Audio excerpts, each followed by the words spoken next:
Hi, I'm Meggan Roxanne and I am great company.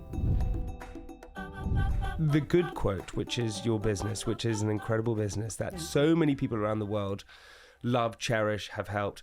It helped me a while ago. Really? Yeah, and you probably hear this a lot, right? Where someone or some person has connected with your business. But I was dealing with heavy anxiety. Okay. And I didn't know who to turn to. Everyone I spoke to didn't understand it. I was very young at the time. I was in my 20s, and I the only way I could describe it to people, I said to my friends, do you ever feel really nervous, like scared?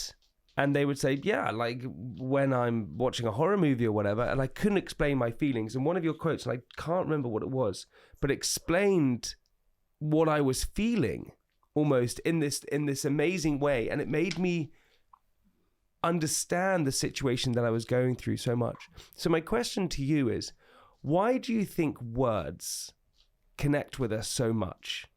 That's such a great question. I think words have the ability to ruminate in our minds. And so therefore we have to be extremely careful with the things that we say to others and over ourselves. And I think they're long lasting. You know, somebody can tell you something and in 10 years' time, it can still circulate in your mind. I think we have to be extremely careful with our words. When I was younger, I'll give you a funny story. I wrote this in my book, actually. I wasn't a great kid. I had a lot of unresolved issues at home, you know, with an absent father, etc. So I used to beat up all the kids that had dads, basically. Did you? Yeah. And I got asked to leave from my primary school. How old are you? I was like 5. I was an angry kid. And you used to beat up the other kids? Yeah, you had a dad? It wasn't everybody, it was just a few. But like, it wasn't great. It wasn't great. And I remember my mum sat me down, and because my mum was the complete opposite of me. You know, she was a Capricorn woman. She had a very grounded, small life. And for me, extravagant, you know. And she sat me down and she said, words have more power than your fists. You need to learn how to speak. You can literally say one sentence to somebody and stop them in their tracks. But if you punch somebody, you are going to get in trouble. And the actual issue at hand is never going to get resolved, because now everyone's going to look at what you did rather than what you said. So you need to be able to speak to people in a way where you're empathetic, but you also stand up for yourself and get your point across. And I love that. It's yeah. So and so for me, from that moment forward, I realized, okay, words are just impactful as a punch, but they can just be as impactful as a hug. So I have to be very careful with the words that I choose. And this led me to writing. It's so true. You know, that is so, words have a way more long-lasting effect than it does with violence or anything like that. Yeah. And these amazing people throughout history were just so great with their words. That's what we remember. And the only thing I sometimes think is that because of social media, it feels like everyone can have a voice, which can be a good thing. And also a very bad thing. A very bad thing at the same time. Yeah. And with the good quote, what we were talking about before we started is that when you started that, no one was doing what you were doing. No. On social media. No. People were posting their photos. People were posting, I don't know, I was posting myself in a restaurant, like with a friend. You did something completely different. And that's what sort of bolted through everything. Yeah. I think it's quite a detailed story. And it also includes the way that my mind works. So the whole journey started on Tumblr. Right? 2010, I was on Tumblr. I was really depressed. I dropped out of uni. I dropped out of uni 3 times. Okay. I did my first year 3 times. Third time lucky. Yeah, I wasn't.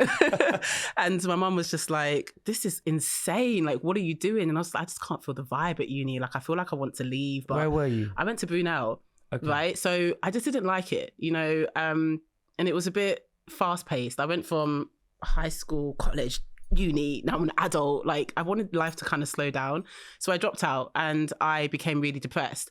And for 6 months, I was literally in bed, you know, at home. I didn't speak to my friends or anything. And I went onto Tumblr and I realized, oh, this is a community where metrics don't matter. You know, Facebook was quite big. I was growing pages during uni on Facebook and selling them to people. So I already had some sort of clue of how to grow communities, right? That's literally how I used to pay my rent. And so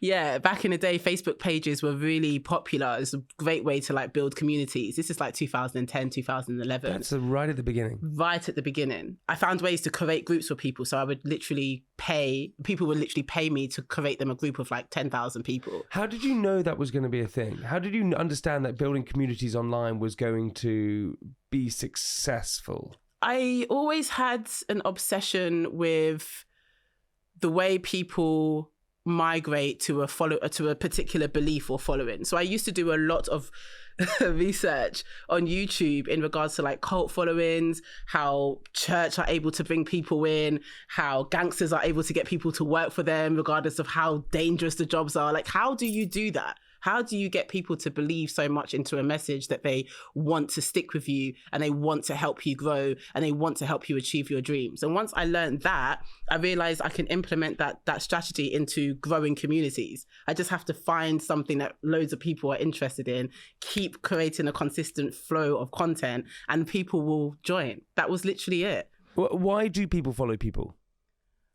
I can only go from why I follow people. I follow people for various reasons. It could be, I want to look like her, so I'm going to study her life and find out what she eats and what she does in the gym. Or I'm really admired by his lifestyle and her lifestyle, or I want to be just as smart as her. So we follow people because I guess they give us a glimpse of what life could be, you know, if we were to make certain changes in our lives. At the same time, we follow people for entertainment. We follow people because they have ways of creating beautiful content. I don't know, there's so many reasons, but those are the reasons that I follow people. It's interesting, right? Because even though you were depressed at the time and you were shying away from community, you still knew the value of community. Yeah, I knew that, you know, when I was in bed one day and, you know, my mum came into my room and she was just like, you need to get out of this funk. This is becoming a bit scary, you know, because depression is really insane, right? And so I was on Tumblr and I realized in order for me to get out of this situation, I need to make money. So I started posting, just randomly posting my thoughts. Nobody engaged. Then I would post a picture with my thoughts in text. A few people engaged. And I was looking at the feed and I was thinking, how do I get these words to translate to people quicker? Because I knew that they would have to take a screenshot, then crop it, and then, you know, so I thought, let me put that into a picture quote. Let me make a picture out of my quote and then share that on Tumblr. Then I did that for a while, and again, it got a few hundred likes. And I was listening to Wiz Khalifa's mixtape called Kush and Wizdom. And there was a song that he, oh my gosh, this was years ago. And I took the lyrics from that song and I put it on a picture quote. I found a picture of Wiz Khalifa. I tinted it. I added his lyric. I made the text Helvetica. I added like a shadow around it, uploaded it. Woke up the next day to like 12,000 followers, right? 12,000 followers, all of these requests. And I was like, fuck, what did I do? These times I'm in debt with my mum for about $7,000 because she bought me a car that I promised I was going to pay back. Yeah. And when I dropped out of uni, I quit work. I just completely X'd out. And I was thinking, okay, 12,000 followers, and people were just like, we want more positive quotes, more positive quotes. So I just started listening to hip hop. I always listened to like Biggie and Tupac, but I was never really into hip hop like that. My mum raised me as a Trinidadian, so we listened to calypso and soca at home, or gospel on Sundays. But I started to listen to a lot more hip hop, and I started to look for more positive lyrics. And then I made picture quotes out of all of those lyrics and posted them, and people would request. And then I thought, let me stop this. Let me do like William Shakespeare quotes and see with my audience like that. No reblogs, no shares, nothing. People are like, what the fuck is this? Like, we want to see more hip hop. So I just continued. No one cared. Nobody cared. So I was like, this is so interesting, because when you read quotes, it's from these great people, you know, and the language might be a bit different, but that's what gives the authenticity of the quote, isn't it? No one cared about what William Shakespeare or Van Gogh had to say. People cared more about what Tupac and Wiz Khalifa had to say. So I just continued making those quotes. And then I got flooded with a whole bunch of DMCA notices. So I had to really think on my feet quickly. And DMCA? Is it DMCA? What? Where the original owner of the photograph that you're using, Okay. I didn't get any licenses from these photos, and I was getting them from Google and other people's Instagram pages of artists, and then I was putting the quotes on top of these pictures. Got it. So people were claiming copyright or... Yeah. So, and you know, by this time I had about 50,000 followers. It's the Digital Millennium Copyright Act. Right. Yes. So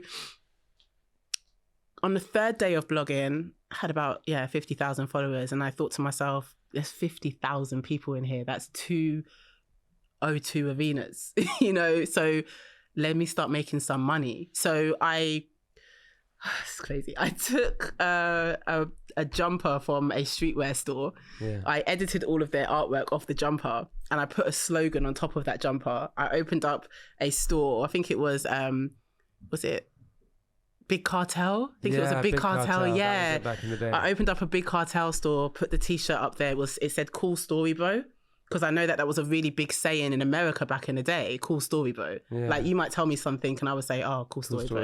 And I put that on a jumper, and in 3 weeks' time, I made more money than my mum made annually as a bookkeeper accountant. I made about just under 50k in 3 weeks.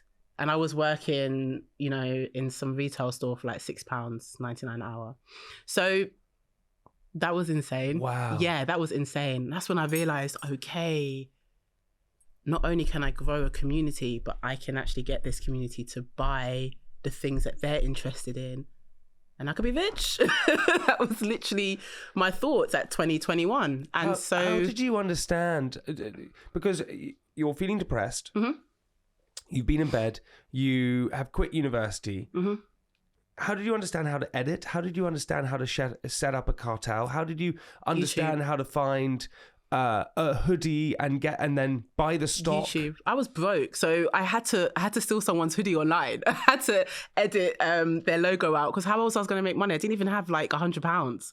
I didn't even have enough money to buy a t-shirt and get a sample made. I didn't have that, so I did pre-orders. You know, wow. And we had £50,000 worth of pre-orders. All of these boxes got delivered to my mother's house. And one time she came home from work and she tried to open the front door and she couldn't, because there were just so many boxes from Gildan, the jumpers, right? Yeah. And the t-shirts. And she flipped out. You know, she had a really strong Trini accent. And she was like, "Meggan, this is my home. You know, by tomorrow when I come back from work, I want all of this gone." So I was like, what the fuck? What am I supposed to do now? Because everything I learned was just... when it arrived. I didn't plan for any of this, you know? And so I got a warehouse in a place called Wentar in Watford, which was designed to help new businesses. So they gave like cheap warehouse rates. And I was there sometimes 18 hours a day, just packing these orders by myself. You were just packing them by yourself? Yeah. I went onto YouTube. I was reading a lot of forums and books. It was really forums and then YouTube. Well, I would just read, you know, how to start a t-shirt line, how to ship t-shirts, you know, because I don't know what I'm doing, but there's learning on all these orders. Yeah. And then, you know, so I was studying during the night and then working during the day. And yeah, I shipped out all these orders, but I was getting bags underneath my eyes. I was getting weak. And my mother was just like, you need somebody to help you.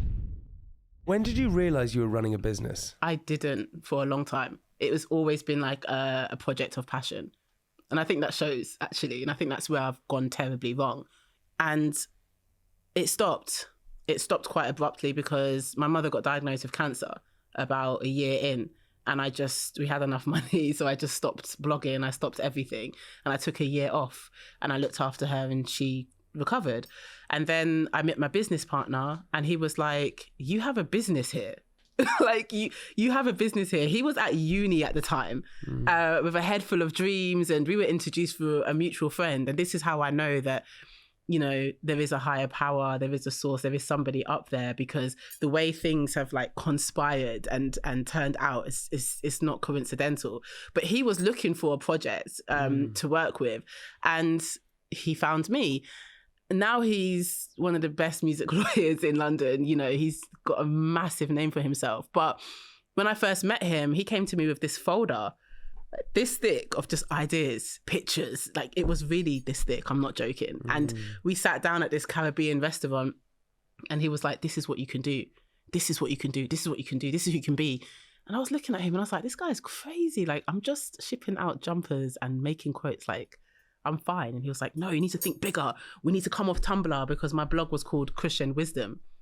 Who's going to want to invest in Kush and Wizdom? I named it after Wiz Khalifa's Kush and Orange Juice. So I called it Kush and Wizdom because I was taking, weed quote. I was also doing weed quotes, hip hop quotes, and then I was mixing it with wisdom quotes, wise quotes. He was like, no one's going to invest in Kush and Wizdom. You need to change the name. So I was like, okay. And at the time, in Watford, there was definitely something in the water, because there's so many people that's come from Watford. You had, rest in peace to him, but you had Marvin from Fresh Ego Kid, who invented Fresh Ego Kid. You have Anthony Joshua.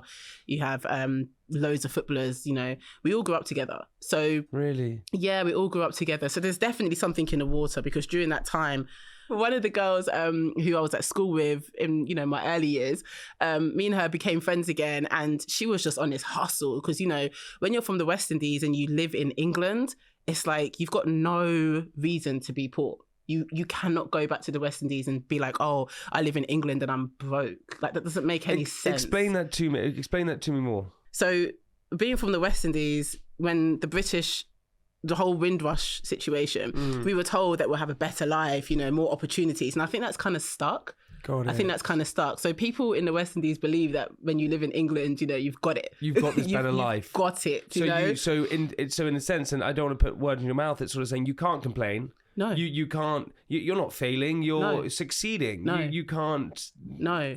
And when you go to the West Indies, and I don't mean go there for 2 weeks and stay in a really beautiful hotel, I mean actually live in the West Indies, you realise that actually me being from London, it is such an opportunity and a privilege. I cannot fail. That's a lot of pressure. It's a lot of pressure, but at the same time, it's a lot of pressure. It's a lot of pressure, but at the same time, it's life. What can I do? I cannot pass away, transition, go to the ancestors' realm, meet my great-great-great-grandmother and, talk about how her life was and compare it to mine. Like, I was in England and, I had a blog of 24 million followers, but, I just got to... I can't do that. So there is an expectation of you if you live in the Western... That must drive you as well, right? 100%. It's how my mother was... I speak about this in the book. My mother was born in a board house in Trinidad, which is literally a house made out of board and cardboard and wood. Not cardboard, a house made out of board and wood with a galvanized roof, just like this. Just like this. This is our roofs. I love it because when it rains, it's so loud. But when you are poor in the West Indies, you are poor. They didn't have a toilet. They had a latrine in the back. They had chickens in the outside garden. That was how my mother was raised. She was raised by her grandmother. There was 4 of my mother and her siblings. There were still 6 or 7 aunties and uncles living in the house. So my mother was raised poor. She didn't realize she was poor because there was so much love in the house. Wow. It's only when she came to England and the currency exchange and she was like, wow, we're really poor. Wow. And when my mother came here, she would say to me, all I knew is that I'm going to live in a place that has a bathroom inside the house. That's all I want, is to have a bathroom inside my house. So if I have to get a good education or if I have to marry a rich man, I'm going to have a bathroom inside my house. So my mother always had a very determined mindset. She used to educate herself, self-educate. My house is full of books. I'm still going through my mother's books, and she put that into me because she was raised by a woman who was raising 9 children and a bunch of grandchildren by herself. So that's what she saw growing up. She saw strength. I love that image of it basically sort of saying that, no, you have a bathroom in the house. Yeah. You're successful. You're doing well. You're not what I experienced. Yeah, simple as. And that's how simple it needs to be. It's so true, right? We take the simplest things for granted so much. The fact that we have running water, or the fact that we can go to the shops and buy oranges, or the fact that we have a bathroom in the house or whatever it is. Those simple things are actually what makes you kind of successful. Yeah. And we take these things for granted all the time. Yeah. It's crazy. It's really hard to be born in England and be raised in the West Indies, then, you know, see how people in England utilize their privilege. You know, I find it really hard sometimes to think to myself, but you live in England, like, look at the resources that we have. Like, all you really need to do is just be consistent and be determined and have some self-belief, and you could literally achieve anything in this country. I genuinely believe that. I really do. And I think, you know, it's only until you go without, you realize how much you actually have. And I discovered that when I was stranded in Trinidad after my mother died during COVID. You know, I had to live in Trinidad for a year because the borders were closed.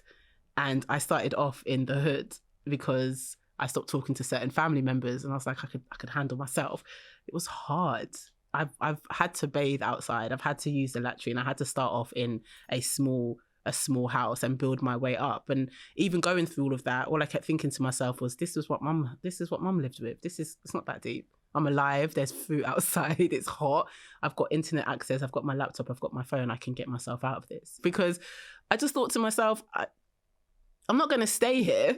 I'm not going to stay, not being raised by the woman that I was raised from. I'm not comfortable. And I want a bathroom in my house. So I literally just worked. And, you know, it's interesting because in that period, all I was thinking about was all the things that I was like accustomed to having in England. All of the things. So yeah, that hindsight is really important, and it's because of that hindsight I try my best to just appreciate my environment, you know, and my privilege. You've spoken about your mum a lot. Yeah, my book's like 65% of my mum. And we're going to get into your book, which is How to Stop Breaking Your Own Heart. But I want to hear the story about your mother, and because she's such an influence on you, clearly, and you have so much love for her. And can you tell me how she died and how that affected you? Yeah, so my mother was diagnosed with stage 4 breast metastasis to the bone. Okay. So she got diagnosed in 2020, but she was feeling a lot of pain from 2019. And we were taking so many trips to the NHS, to the GP. She had a pain in her jaw. And it was just a numbing pain, you know. And then we later on realised that it was cancer, you know, and the cancer spread from her jaw to her shoulders to her rib cage and to parts of her skull. So they basically told her that, you know, we're going to try our best to keep you comfortable. And when she heard that at 64 years old, you know, because in my book I speak about the fact that my mother had such a turbulent upbringing when she came to the UK. You know, my grandparents were awful, her siblings were awful, and I watched all of that and it impacted me. Yeah, extremely abusive. I'm not ashamed to talk about anything from my past because it happened, and because I've healed from it, I now have the steps to help others. But my grandfather was abusive in every aspect. He just decided to be abusive to each child differently. So my mother would get beatings, you know, on the first day that she landed from Trinidad at 15, she was beaten and she was given a Brillo pad to scrub the kitchen floor, and then she was told to have a shower and go to bed. And that's what she's doing every day until she finds a job. And he would like verbally abuse her. So she had, you know, she's a beautiful woman, and she had a lot of issues with self-confidence. She didn't think she was beautiful at some stages because the first man in your life who's supposed to install that into you basically removed it.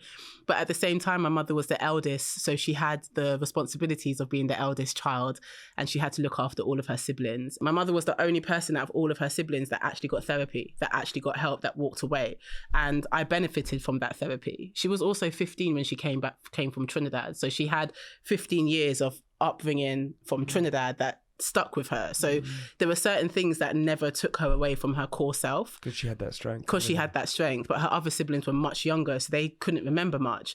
And I do sympathise for my family, but only to a degree, because the ricochet of their abuse has definitely trickled onto myself, you know, and I understand it now, because I think when you've been raised in such an abusive environment, one of the best things you can do for yourself is to research about that environment, why these people are like this, what causes this, what was the source. And I think once I did that, I was able to see, okay, now I see why my aunts treat my mother like this. My mother was the caretaker and she was the scapegoat.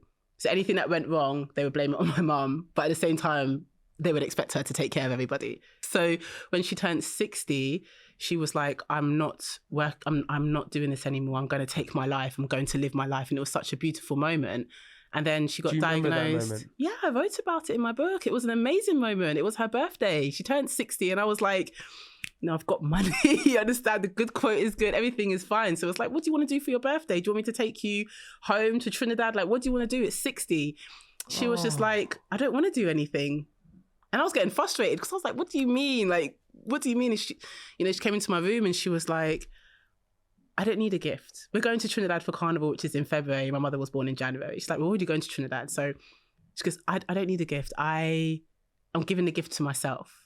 I'm taking my life back, and we had a long talk about it and she cried. And I was so in awe of her because I know everything that she's been through. I know how much she's tried for her siblings, but to see her take and reclaim her time back, it was so inspiring. And what the saddest part about her passing was the fact that she only really had 5 years. She passed away at 66, so she has 6 years. And that stung me the most because it was like she just started to get her life back, and we had an amazing 6 years. That was during those 6 years, I was doing speaking events, we were traveling, we were really enjoying ourselves. And it was just, I was getting a different version of her, and it was like her inner child was coming out and she was really enjoying life without the limitations that her family has put on her. Like, she was free. She was completely free. And our relationship went from being mother and daughter to being best friends. So it was just, and she was my best friend anyway. I never moved out of home. I never had to, I didn't want to. There was no need. My mother wasn't a dictator. She wasn't an issue to live with. I can come and go as I please as long as I pay the rent, and make sure that I'm still working and doing something with my life. My mum really catered for me at home. So I was, what my friends would say, I was spoiled, and even in that case, I moved out during COVID to a penthouse in Docklands. And the same day I got my keys is the same day my mother was diagnosed with cancer. So it was just like... What does that do to you? Oh, it was insane. I'm her only child. I don't really have much of a family on her side in this country. I don't know a life without my mum. I don't. I'm trying, but I don't know what life looks like without her. I'm learning what it looks like now, and it's taken such a turbulent journey to get here. But I don't know. I immediately just went into a zone where I think because of the amazing things that's happened in my life since the good quote has happened, since the good quote was launched, I just assumed there was a solution that money could pay for. It's like, well, I'll find somebody to help us. And then when we did a lot of research and realised her cancer was not curable, like she's going to go, especially with all the delays around COVID as well. My mum was just like, I want to go home. I want to go home. Like, I don't want to do chemo. Because chemo really destroyed her 8 years prior. And she was like, I just want to go home and feel the breeze and sit next to a palm tree and just see the islands one last time. So I was like, okay, let's go on a trip and then I'll bring you back. And, so we left during COVID, and what was supposed to be a 1 month trip turned out to be 6 months. And she ended up being too sick to travel. And then she passed away in St Lucia. And it was hell, Jamie. It was hell. Because I'm getting emotional. Yeah, it was. It's so sad. Yeah, it was mad. It was I'm not trying to trivialize it. I'm so sorry. Yeah, no, it's okay. What's happened to you? I meant to be the strong one here. Yeah. That image. Yeah, it was, I think when we realised that she was... My God. Uh-oh. Yeah. It's because my mum is so important to me. Yeah. She was everything to me. Yeah. She was everything to me. And I think... Shit. Yeah. God, what's going on? It's because you're putting yourself in my position, and honestly, I used to my worst nightmare as an only child was my mother dying. Same. As a kid. Oh, you were an only child? No, but my mum dying was always like your mum passing away is the scariest thing. I'm not going to downplay it. It is awful, but watching her die, the months that pass, it was it was awful, but I took pride in caring for her. We had such a beautiful relationship. And my therapist always says, you know, it's gonna take you longer to get over, well, to pass through this grief because of the impactful relationship you had with your mum. But I even signed a form in a hospital to tell them, like, I don't want any nurses bathing her, I would do it. And I stayed in the hospital with her every day until she passed away. You know, I would make her have I would give her showers, I would cream her, I would feed her, you know, I would help her exercise. There was just loads of things. I just thought that it was an honor for me because it was reciprocation. You know, when I was born, I couldn't even hold my head up. You know, we're eating food and spitting it out. Like, our parents really cared for us, you know, and my mother needed me at that time, so I just stepped up. And yeah, it was I think the whole process of realizing that she's too weak to fly and that she is going to pass away in St Lucia. And we didn't go to Trinidad because the borders were shut. The borders was closed, so we couldn't. I would have loved for her to be able to go home and transition there, you know, end her life with her family and transition there. That would have been perfect. I'm really worried I'm not going to get my words out because I feel quite emotional. But hopefully I can. You speak so amazingly about her. It's incredible. Yeah. It is. And Thank you. What I find, so firstly, I think that anyone in any situation, you just want to try and help someone. So you're going to do anything you can. Yeah.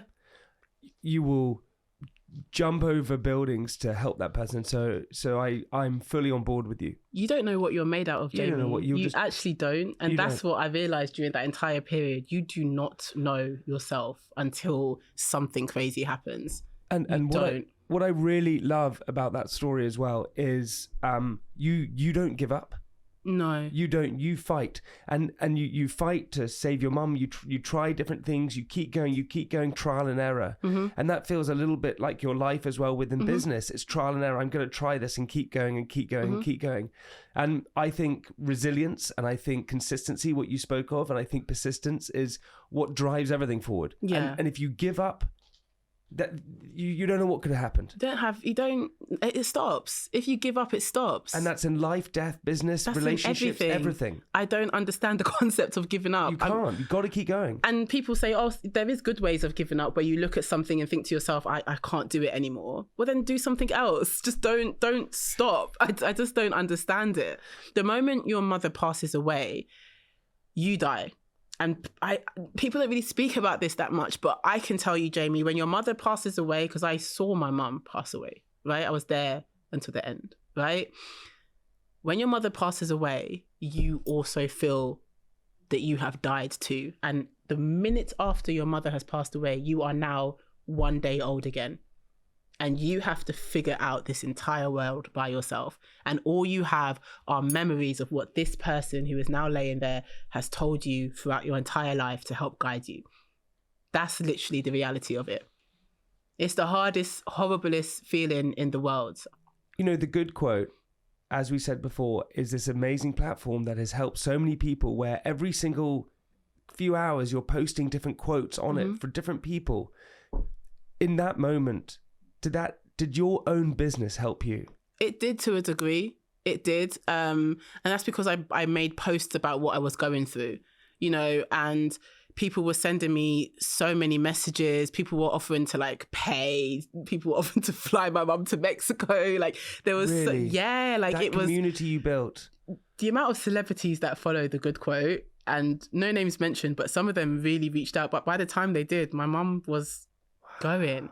You know, and there were some quotes where, because I didn't blog or anything for that entire period, you know, I didn't do anything. And when I was scrolling through the good quote, I was just like, oh, that's true, actually. Okay, let me save that. Oh, that's true, actually. I could. And there were some quotes that I read that I would read in the beginning of the day, and it will really stay with me. You know, it will keep me motivated. And I think it's not until I buried my mother and I had to walk away from certain family members did I realize there was one particular quote which I've forgotten, and I had it as my screensaver for over a year. And that's when I realized when I get back on my feet, I am finding the right people to help me do what I need to do with this platform.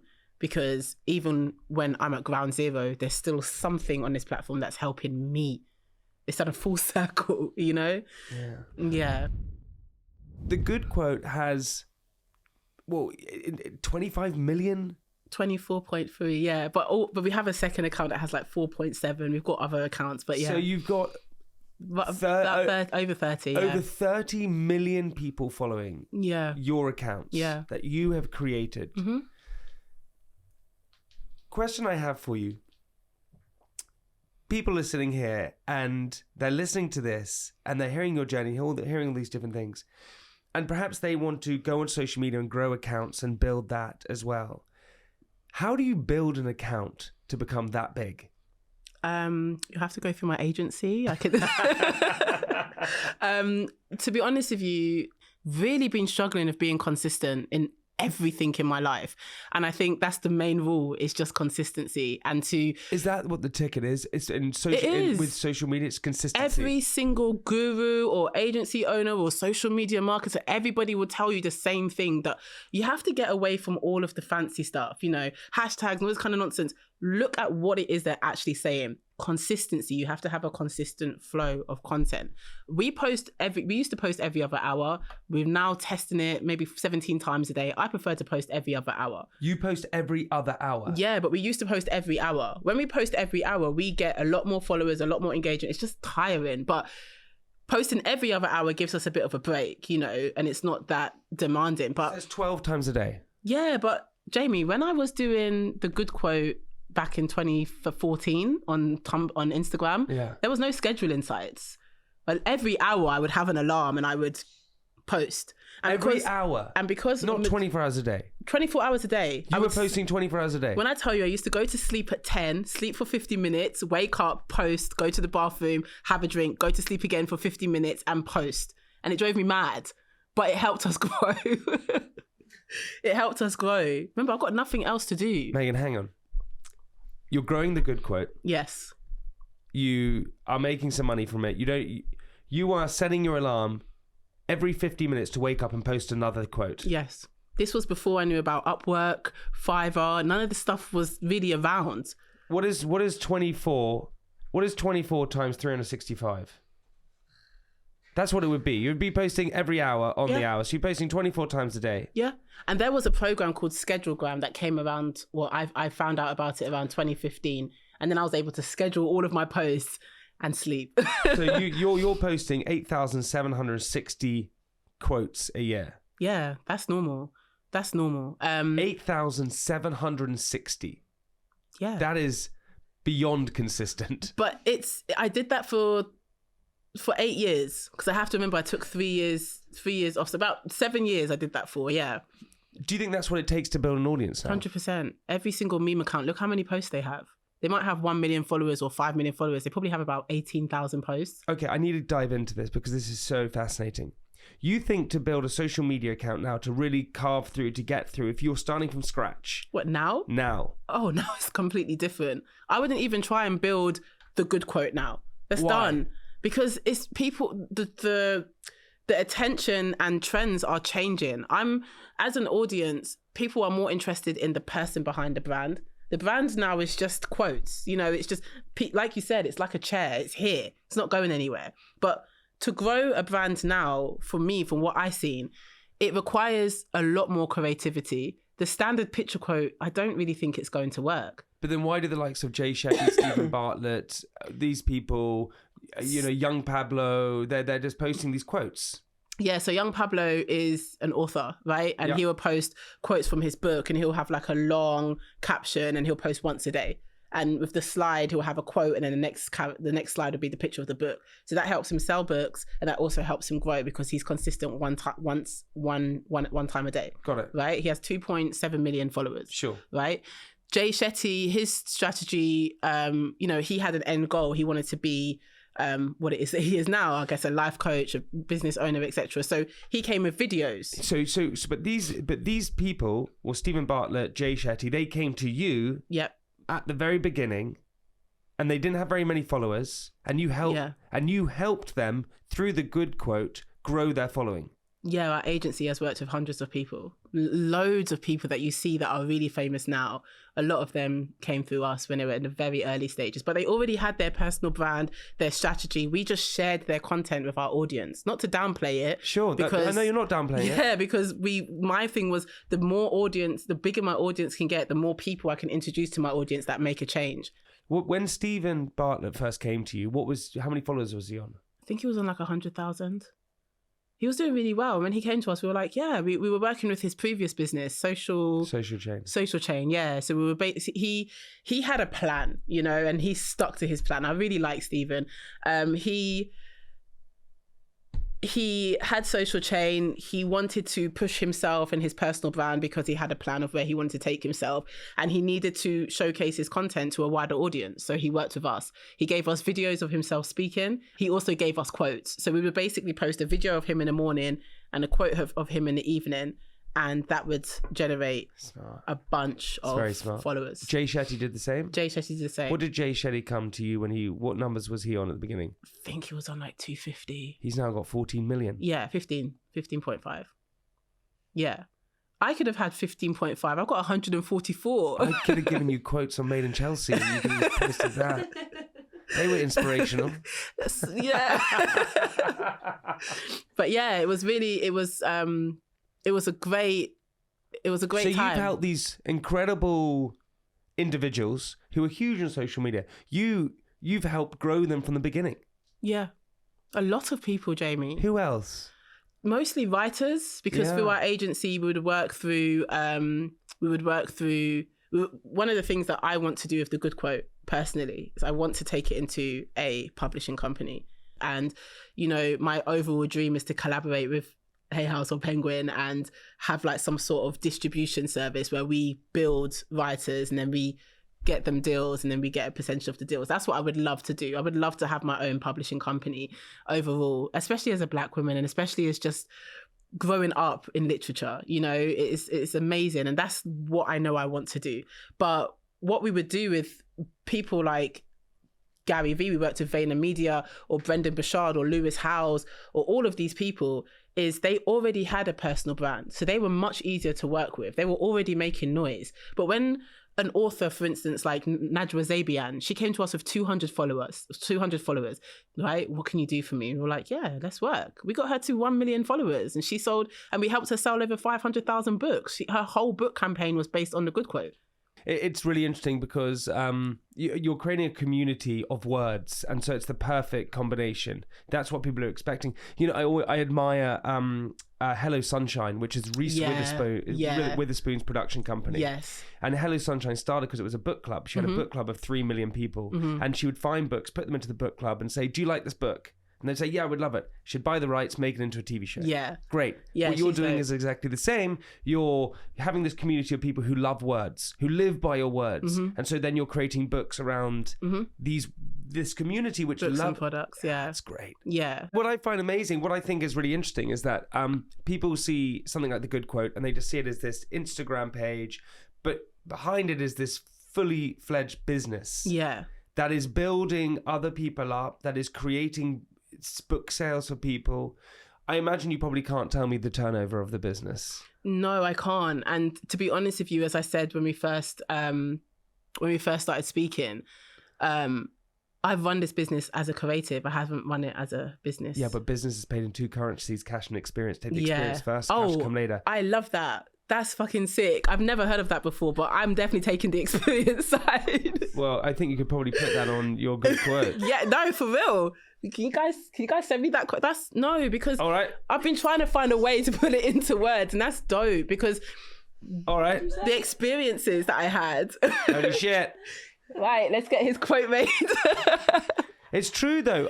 So that is so affirming, Jamie. It's true, right? And I have a few things in my life, right, that have really driven me to certain places.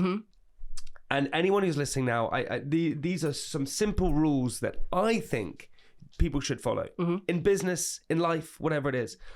One is know your destination, right? So when I first started doing Made in Chelsea, I knew I had to be signed by a good agent because otherwise I was just a reality star. So I went to an agency called James Grant. Okay. James Grant looked after Holly Willoughby, Anton Deck, all these huge people.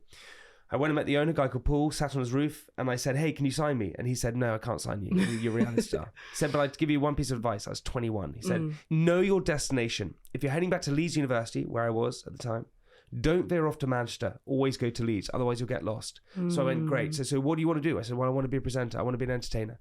Follow that. Never forget that. So I've done that. I've done that in sweets, gourmet sweets. Always make gourmet sweets. Presenting, always go there. So you don't get distracted. You always pick the right things.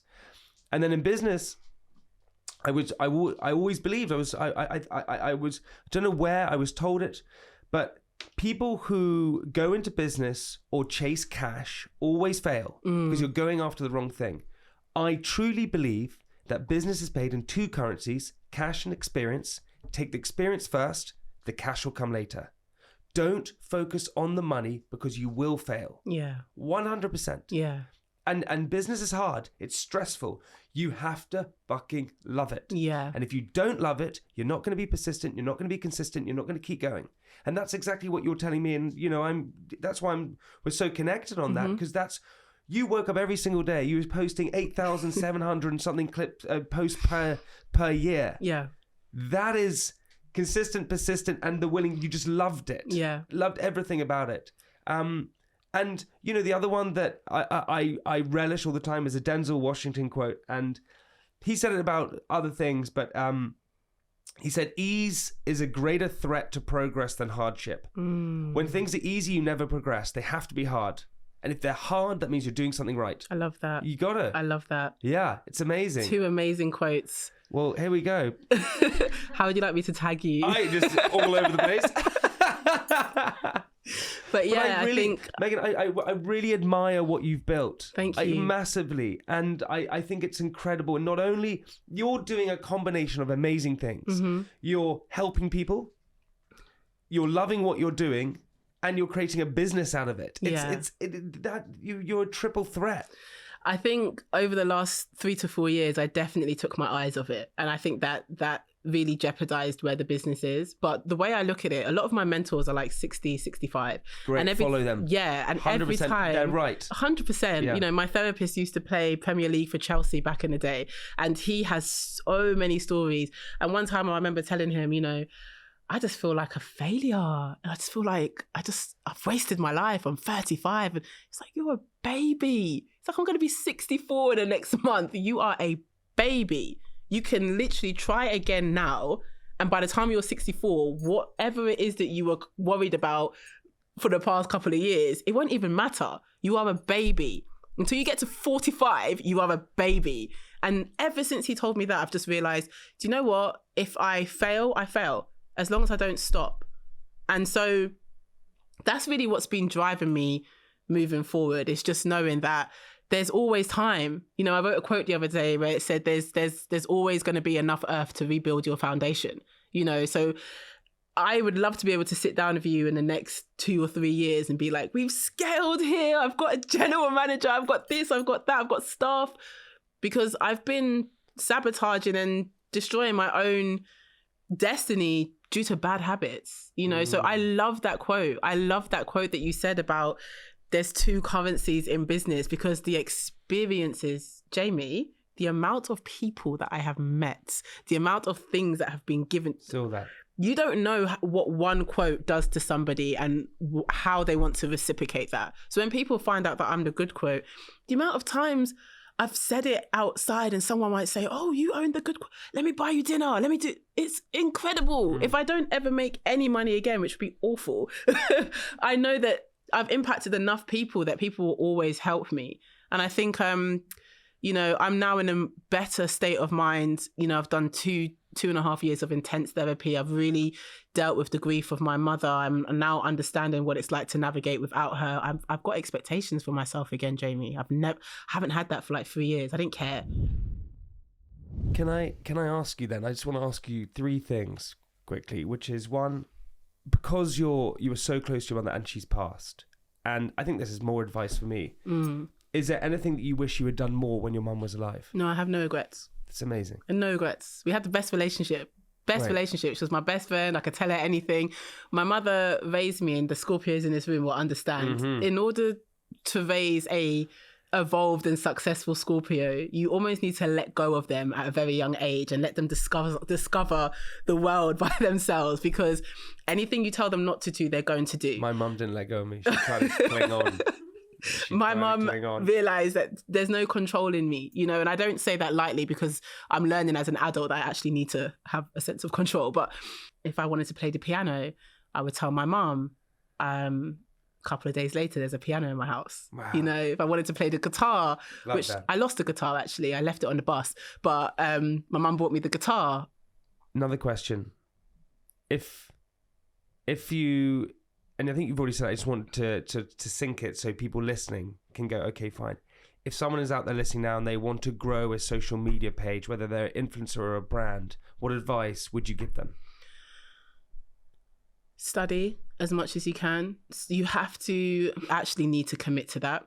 That means that you have to take rain checks. You have to say no to meeting up with friends. You actually need to study and do your 10,000 hours and become obsessed with what it is that you're doing. You need to follow the right people and consistently listen to what it is that they're telling you. You need to try and try and try and try until you come up with something that works. Because you have to understand, when you want to become a content creator, you are becoming part of somebody's routine. You know, every morning somebody's going to tap into your podcast or this channel or that channel. You are becoming part of somebody's routine. That is a huge responsibility that you cannot take lightly. And once you realize that, everything outside of that becomes easier. You are here to serve, whether it's comedy, whether it's motivation. So that's the first thing. Just study. Make sure that you have your 10,000 hours. Secondly, just maintain originality and authenticity. I gravitate more towards content where somebody's putting on makeup in the bathroom or someone's driving and they're saying something motivational and they might cuss the driver next to them and go back to saying something motivational again. I like authenticity. I don't like setups and stuff, you know? So be as authentic as you can. Stop overthinking. That you're not going to be perfect, you know? Stop overthinking. I'm saying this because this is all the things that I wish that I did. I mean, in regards to the studying and 10,000 hours, I did that. I'm obsessed with research. But in regards to the actual qualities that it takes, be visible, block all your friends and family so you don't have anybody saying, oh, I saw you. Forget them. Focused, tunnel vision yourself into a routine and don't stop. And network. I wouldn't have gotten anywhere if I didn't network.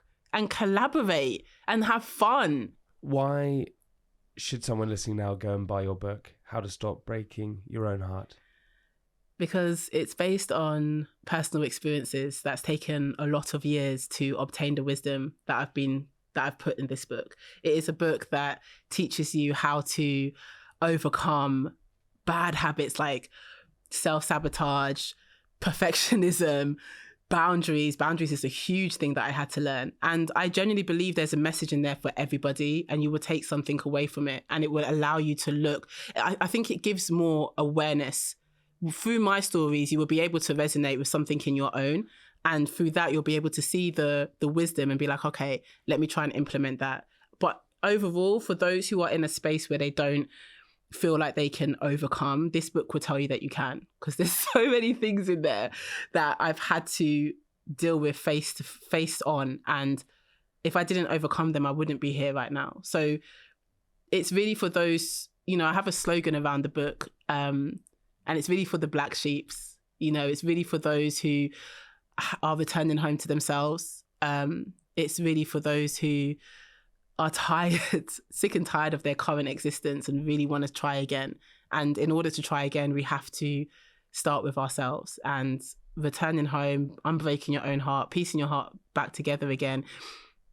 Once you do that, once you learn all the things that you do to contribute to your heartbreak and you overcome that, life is completely different. It's Jamie, you don't even understand. It's completely different. And we all have the ability to tap into that reality if we just do the hard work. And this book basically is an example of all the hard work that I've had to do to get to this point. I think people are going to go and buy it after that, especially. I hope so. That's unbelievable. Meggan, we like to end the podcast with 8 questions. Mm-hmm. What's a saying or phrase that makes you smile or cheers you up? I think this is going to sound so random, but there's a saying in Trinidad, what trouble is this? And you say, what trouble is this? And it's usually when something mad has happened or someone's done something crazy, but it always makes my ear perk because I know there's going to be some sort of drama happening. So I love hearing that. Makes me feel like I just need to go back home. And it's something my mother used to say a lot. Best compliment anyone's ever given you? That I have a good aura. Yeah. Yeah, that my aura makes them feel safe. What scares you most about yourself? The depression and what that brings and how sporadic it can be. So that comes out in self-sabotage and procrastination, and I don't like that about myself. So I'm really trying to like overcome that. When was the last time you cried and why? Cried like 3 days ago. I cried like 3 days ago. I can't even remember now, but it's okay. Yeah, I cry for everything because I held so many things in throughout my whole life, and I realized that just letting out that 5-minute cry, it actually helps. It's like it resets the whole body, and now I can think straight again. What's something you can't let go of? My teddy bear. Oh God, this is so sad. No, it's not. What's the teddy bear called? Blue, and he's blue. It's not creative, you know. But Blue's been everywhere with me. If Blue had a passport, he would have more stamps in it than the average person. Blue is a G. Like, he is my confidant. He's someone that I've got so many pictures of him when I was little, and now he just rests in the corner of my room. And anytime I go on holiday, he's in my suitcase. I love that. Yeah. What would you be embarrassed for people to know you like? Oh, that's a good one. EastEnders.